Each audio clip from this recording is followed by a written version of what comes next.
Okay, how's it going, everybody? I hope you're all doing well. Okay, so in this episode, I want to try to say something very briefly about the French writer André Gide and his amazing book or prose poem, Fruits of the Earth. Okay, now I really don't want to go into any detail at all about the novel. I just want to try to communicate the importance that he gives there to being in a kind of unqualified communion with the world around us. You see, what Gide so beautifully emphasizes and celebrates in this novel is being in direct sensual contact with the environment around us.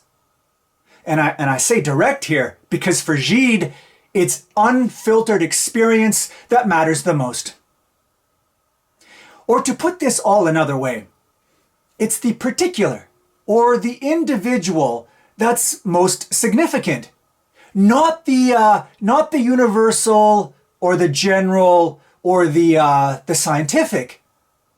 Now, what I mean by this is that Gide thinks that you don't access truth through the filter of things like philosophy or science.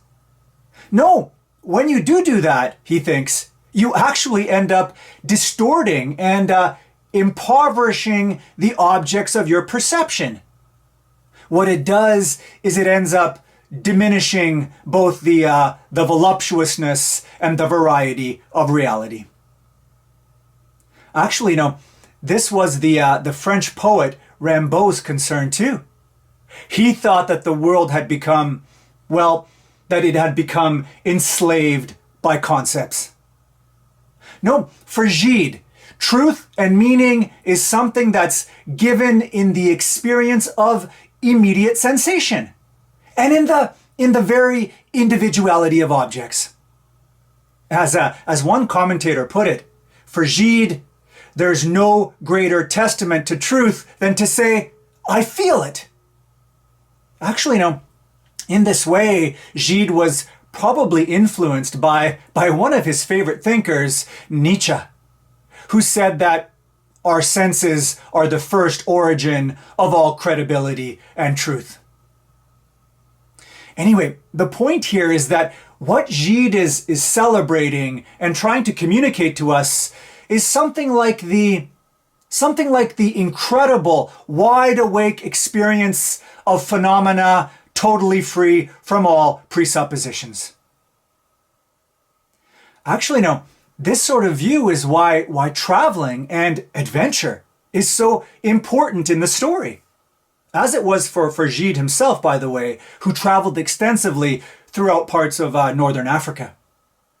Anyway, traveling is important because the opposite, namely immobility, that just leads to the tyranny of dogma and the onset of petrification.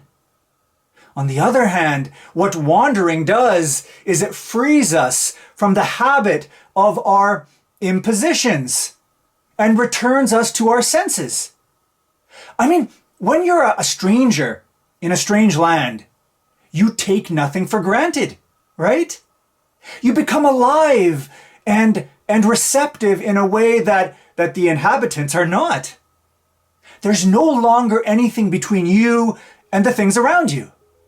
Everything is resplendent and existence overwhelms and invades you. You quiver at the touch of things. Familiarity gone, everything around you becomes a place of wonder and enchantment. Newness and novelty reign. The world around you becomes a glass of icy water the feverish person holds in their hands. You find yourself stretching out your lips towards brimming cups, as Gide says. Now, you might even say that there is in all of this passion and immediacy a sort of ecstasy or loss of self, right? And so this unmediated savoring of the earth and a return to Eden turns out to be, salvational. A salvation without God. In other words, salvation is to be found in the very thingness of things and in the sheer joyfulness of existence itself.